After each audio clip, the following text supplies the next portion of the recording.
Fala pessoal, tudo bem? Walter Sinta, a gente comentar com vocês aqui um assunto muito importante que eu fiquei analisando desde 2023 e, e escrevi um livro. Já é o quinto livro que eu escrevo, só que esse foi totalmente diferente. É um livro que fala sobre política, né? E eu já faz um bom tempo já que eu fiz um rascunho de narrativas, o que aconteceu dia 8 de janeiro. Então, de 2023. Então eu queria comentar com vocês o que vocês acham, né? E, e foi um marco na história que aconteceu. E até hoje está tendo repercussão. E ontem à noite eu tava vendo sobre as notícias que aconteceu, né? PGR, Bolsonaro, as novas aí, narrativa aí do governo e da mídia. Então aqui, quando eu comecei a escrever o livro, gente, e eu queria colocar assim um ponto de vista meu, né? E até eu coloquei o nome, não publiquei o livro ainda, que são invasores domésticos em Brasília. Então, esse é um ponto de vista meu. O questionamento, narrativa dominante, né? A introdução que eu fiz, que o Brasil tem vivido nos últimos anos um período de intensa popularização política e social, desde a manifestação de 2013 até o recentes eleições e a divisão entre diferentes grupos ideológicos tem se aprofundado e gerando debates e muitas vezes as narrativas de conflitantes sobre os eventos que moldam o país. Dentro desse cenário, dia 8 de janeiro de 2023 tornou-se um marco controverso da história brasileira. Então eu fiz uma apresentação, que é a proposta do livro, lembrando que eu não publiquei ainda o livro. E aqui eu ponho uns pontos aqui, uns tópicos. Por que eu coloquei invasores domésticos em Brasília? Né? Porque são pessoas, famílias e pais de família que foi lá fazer a manifestação pacífica e virou baderna, virou invasão e tudo. E eu vou chegando lá, peraí, gente. Então, o impacto que deu e o futuro da democracia brasileira. Então vamos lá. Vou colocar aqui só uns pontos aqui, gente, porque eu tô com o que eu escrevi aqui em rascunho ainda. Não fiz capa do livro ainda. Deixa eu só achar uns pontos aqui, os tópicos. Ó, quem de fato organizou e incentivou a manifestação? Porque houve falha na segurança e na contenção de invasão. Houve infiltração de grupos com interesses distintos dos manifestantes originais. A resposta do governo foi proporcional ou houve o uso político dos acontecimentos. A mídia, isso que eu queria chegar, a mídia, ela, ela cobriu o evento de forma imparcial ou contribuiu para reforçar uma única versão de fatos, né? Ao levantar as questões que este livro busca negar a gravidade do acontecimento, nem minimizar suas consequências, mas sim permitir que os leitores tenham um acesso a uma análise mais equilibrada e crítica. A democracia se fortalece quando há liberdade de pensamento e transparência das informações. Então vemos uma era onde o controle narrativo tornou uma poderosa ferramenta de manipulação nas redes sociais e abriram alcance para a informação, mas também facilitaram a censura, disseminação de verbais convenientes para determinados interesses políticos. Diante disso, torna essencial a cada cidadão desenvolver um olhar mais analítico sobre os fatos evitando acertar passivamente qualquer versão imposta como absoluta. Então a gente tem que ficar muito esperto para poder assistir jornais, o que está na internet, porque tem muita informação falsa, né? No meu ponto de vista, que tem uma parte que está falando aqui, porque ó, se abre aqui, todos os jornais aqui, é a mesma narrativa, entendeu? Uma narrativa que o governo cria e a mídia, ela, do jeito, ela vai em cima disso aí,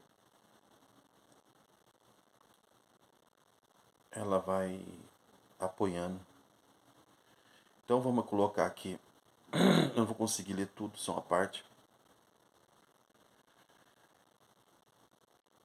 Aí tem muita coisa, gente, eu escrevi. O papel das redes sociais, da imprensa, a internet e redes sociais passaram a desempenhar um papel central político brasileiro, enquanto a mídia tradicional perdeu a parte da sua credibilidade perante a população. Novas plataformas permitiram o surgimento de influenciadores políticos, canais independentes, uma comunicação mais direta entre os líderes políticos e seus eleitores. Enquanto essa nova dinâmica também trouxe desafio de acusação de fake news, tornou instrumento recorrente para desacreditar as informações inconvenientes, medidas de combate, e a desinformação para cada censura vozes distantes. O aumento do controle sobre o debate público gerou preocupação sobre os limites liberados de expressão no país. Então, gente, tem muita coisa que aconteceu. E depois que estiver pronto, eu coloco o link, se vocês quiserem dar uma olhada, não vai ser caro esse livro. Mas foi muito bom, eu terminei esse livro ontem. Eu só vou dar assim um spoiler, que fala, spoiler, no seu nome direito. Capítulo 1. O Brasil antes de 8 de janeiro de 2023. Depois, eu podia fazer um vídeo só falando sobre esse livro. A interferência do STF em decisões executivas, inquéritos controversos, como das fake news, os atos antidemocráticos, decisões do TSE. Falar sobre Arthur Lira, a insatisfação popular no ambiente de protesto. A gente falando, eu não sou nem direita e esquerda, só queria só acompanhar a política, porque sem política a gente não vive. E depois que eu escrevi isso aqui, que eu tinha um desejo de escrever, veio essa pancada de um monte de informações aí. E a mídia tradicional, mesma coisa. Ela sempre apoiando as narrativas do governo. Aqui também eu não estou defamando, falando mal de políticos, nem de juízes, nem do Supremo. Isso eu não estou falando. Não estou falando mal do Lula. Só a história mesmo que aconteceu, os fatos que aconteceu no Palácio do Planalto, a invasão. E por isso que o que te chamou a atenção, que eu estava aqui, antes de eu fui descansar, cara, tem bastante pontos aqui importantes durante a invasão, após a invasão, os atos. Aí depois que eles colocaram também a mídia, tudo, que foi classificado como tentativa de golpe, que eu estou falando agora, sem espaço para análise, mas aprofundadas. A imprensa repetiu a narrativa oficial do governo, sem investigar falhas às seguranças e a possível infiltrações. As redes sociais foram usadas para censurar vozes. Se eu falar para vocês, eu tô com meu canal aqui no YouTube, ele não está gerando renda. Ele foi ele não está monetizado, porque eu pus um vídeo sobre o Lula, mas eu não estava metendo pau nele. mas chegou a quase 1 milhão de visualização. O YouTube bloqueou. Você não está gerando renda. Então por isso que a minha insatisfação, porque cala a voz e outros vídeos que eu tinha comentando alguma coisa, eu fui censurado.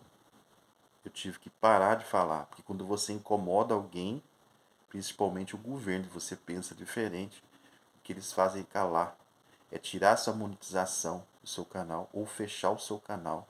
Então bastante pessoas aí aconteceram isso, calar sua voz. Então por isso que eu tenho muito cuidado em falar sobre STF, sobre isso e aquilo, para não gerar alguma coisa, desconforto, até para mim mesmo. Então, foi uma manifestação legítima que saiu do controle, um golpe fracassado, um evento incentivado para justificar medidas repressivas, né? Aqui tem em cada parte que eu escrevi detalhadamente quem eram os invasores, né? Havia milhares de manifestantes, mas nem todos tinham o mesmo objetivo. Algumas imagens mostram cidadãos comuns com camisetas do Brasil, bandeira, quando outros revelam grupos organizados, mascarados, praticando atos de vandalismo. Esse capítulo explorando diferentes perfis. Vamos colocar manifestantes pacíficos, X vândalos infiltrados. Desde o início, muitos participantes alegaram que o protesto era pacífico e que a intenção era apenas demonstrar descontentamento com o governo das instituições. Principais características da manifestantes pacíficos: vestiam camisetas verdes e amarelas e carregava a bandeira do Brasil, acreditava estar participando de um ato democrático. No entanto, os amados nem portavam objetos de vandalismo. Muitos registraram um vídeo mostrando que apenas caminhava pelo prédio, né? Por outro lado, a imagem também mostra grupos menores agindo com forma organizadas e destrutivas, encapuzados, mascarados, sem identificação, quebrando vidros, móveis, equipamentos, invadindo a área restrita com facilidade também. Em alguns casos, pareciam ser profissionais ou o caos que já sabia exatamente o que fazer. O grande questão que eram esses grupos que invadiam infiltrados e faziam parte da manifestação desde o início. Muitos participantes analisando a ponta poderes têm havido infiltrantes e agentes provocadores, ou seja, pessoas que misturaram os manifestantes para gerar desordens, justificar uma repressão mais severa. Possíveis grupos por trás do evento. Várias teorias surgiram sobre quem poderia ter organizado, conduzido a invasão do prédio público. Algumas hipóteses incluem militantes radicais da direita, grupos mais extremistas poderiam ter planejado a invasão de forma pressão política, infiltrados de oposições. Há quem acredite que certos grupos contrários, como manifestante, oh meu Deus, poderia ter misturado para provocar caos e desmoralizar o movimento. Eu estou meio sem. Não estou na minha mesa, lá está meio ruim. Segurando isso aqui, falando. Facções criminosas ou grupos paramilitares, possivelmente elementos externos, podiam ter aproveitado as situações para gerar estabilidade. Agentes do próprio governo. Alguns analistas sugerem que poderia ter havido uma estratégia para permitir invasão, criando um argumento para a repressão de prisões em massa.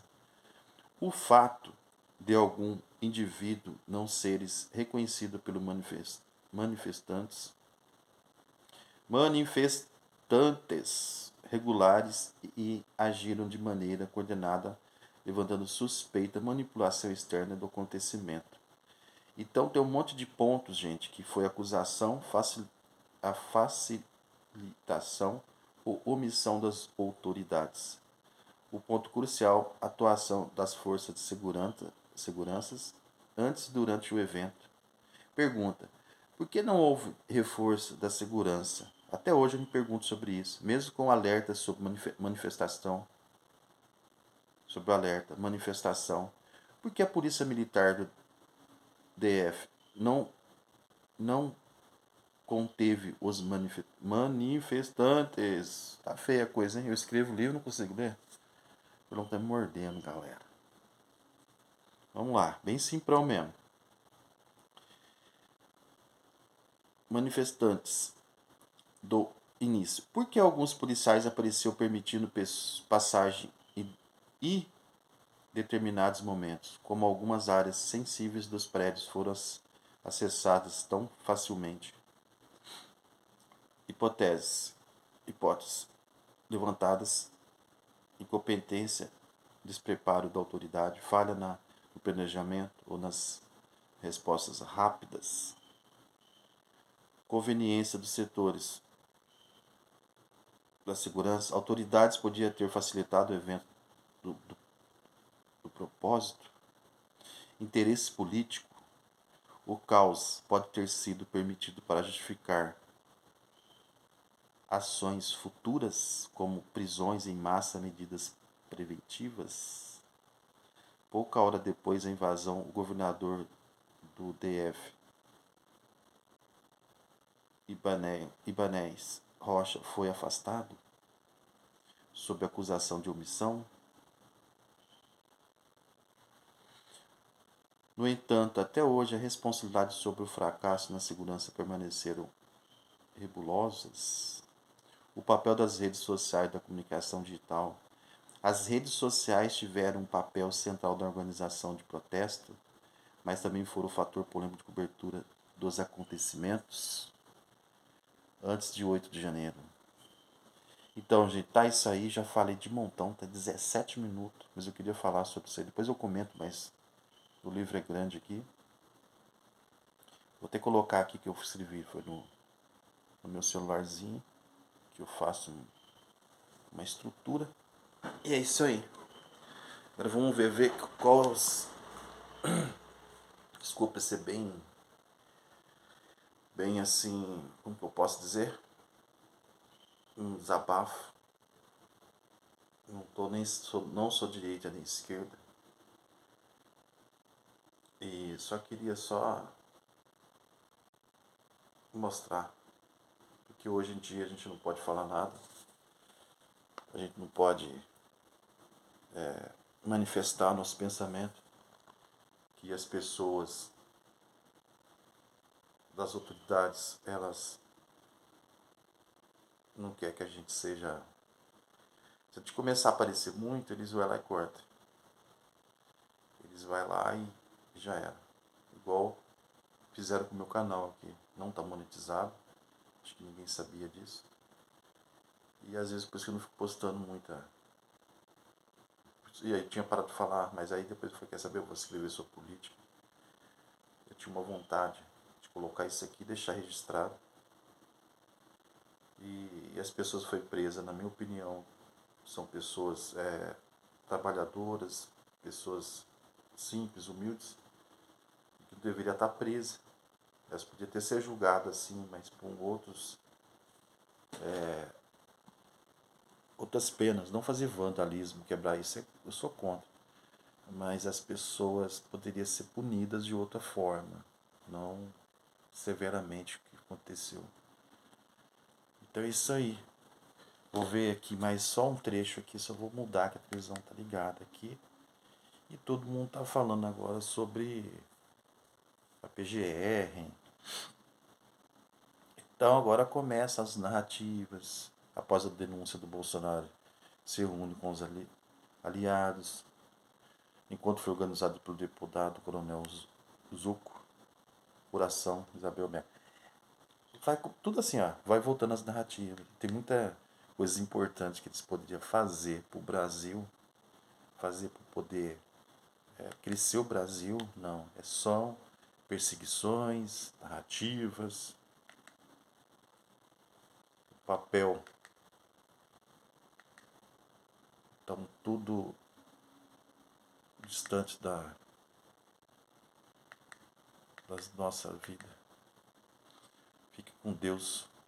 Espero que você esteja gostado desse vídeo. Comente, compartilhe. Fala a sua opinião embaixo. O que vocês acharam? Para mim vai ser muito importante. Para ter um engajamento. Para me voltar a ser monetizado de novo no YouTube. Fiquem todos com Deus aí. Desculpe de algum erro. Porque eu não me preparei aqui. Não falei, quer saber, eu vou gravar um vídeo aqui e vou mandar. Tá bom? Grande abraço.